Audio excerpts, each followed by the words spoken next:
Good morning बच्चों आज हम हिंदी व्याकरण में पाठ 7 वचन पढ़ेंगे। वचन की पीपीटी मैं दिखा रही हूँ, इसमें आपको पूरा लेसन अच्छे से समझ में आ जाएगा। ठीक है, क्या पढ़ेंगे हम? वचन। बच्चों, वचन क्या है? अब हम जानेंगे वचन क्या होते हैं। वचन किसे कहते हैं? शब्द के जिस रूप से उसके एक अथवा अनेक होने का पता चले उसे वचन कहते हैं। वचन नंबर होते हैं ना। वचन किसे कहते हैं? संख्या को। तो ऐसे शब्द के जिस रूप से हमें पता चलता है कि यह एक है या अनेक है, संख्या का पता चलता है, उसे हम वचन कहते हैं।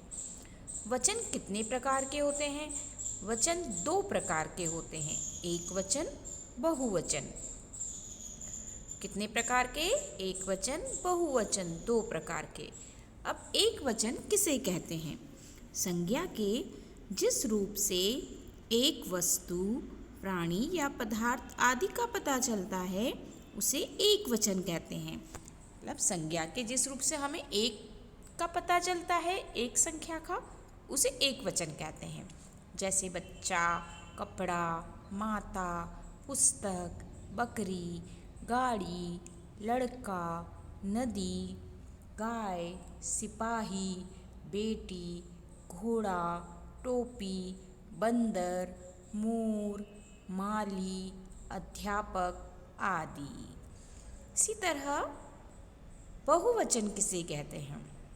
संज्ञा के जिस रूप से एक से अधिक वस्तुओं का, पदार्थों या प्राणियों का पता चलता है उन्हें बहुवचन कहते हैं। अर्थात संज्ञा के जिस रूप से एक से अधिक वस्तु का पता चलता है ना, उसे हम क्या कहते हैं? एक से अधिक संख्या का पता चलता है तो वह बहुवचन होता है। जैसे लड़कियाँ, बेटियाँ, स्त्रियाँ, घोड़े, नदियाँ, मालाएं, माताएं, गाड़ियाँ, बकरियाँ, पुस्तकें आदि। अब हम कुछ और उदाहरण से समझते हैं। आइए कुछ उदाहरण से समझते हैं।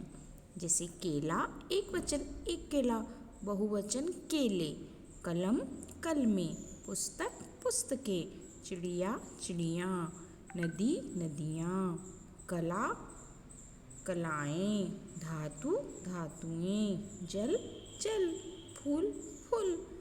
जल और फूल एक वचन, बहुवचन दोनों में एक समान रहते हैं। कुछ ऐसे शब्द होते हैं जो सदा बहुवचन में होते हैं, कुछ ऐसे शब्द होते हैं जो सदा एक वचन में होते हैं।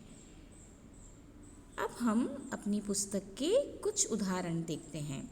लड़का, लड़के, बच्चा, बच्चे, पुस्तक, पुस्तकें, आँख, आँखें, घोड़ा, घोड़े, तारा, तारे, माला, मालाएं, वधू, वधुएं, बालिका, बालिकाएं, सेना, सेनाएं, अध्यापिका, अध्यापिकाएं, दवाई, दवाइयाँ, मिठाई, मिठाइयाँ, मछली, मछलियाँ, पत्ती, पत्तियाँ, चिड़िया, चिड़ियाँ, घड़ी, घड़ियाँ, चारपाई, चारपाइयाँ, लड़की, लड़कियाँ। तो बच्चों, हमने वचन के बारे में क्या जाना? वचन क्या कहता है?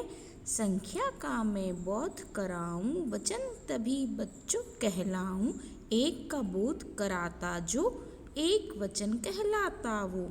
बहुतों की संख्या जो बतलाए, बहुवचन वो ही कहलाए। तो वचन ने क्या कहा? सुना आपने ना? तो बच्चों, हमें क्या पता चलता है कि वचन संख्या का ज्ञान कराता है। वचन के 2 प्रकार होते हैं, एक वचन और बहुवचन। कुछ शब्दों का हमेशा एक वचन में और कुछ शब्दों का हमेशा बहुवचन के रूप में ही प्रयोग होता है। वचन के अनुसार वाक्य का रूप भी बदल जाता है। आदर देने के लिए बहुवचन का प्रयोग किया जाता है। तो ये सभी वचन से संबंधित बहुत सारी बातें हमने आपको बताई। ठीक है बच्चों, तो अब हम आराम से इस पाठ को पढ़ेंगे। ठीक है बच्चों।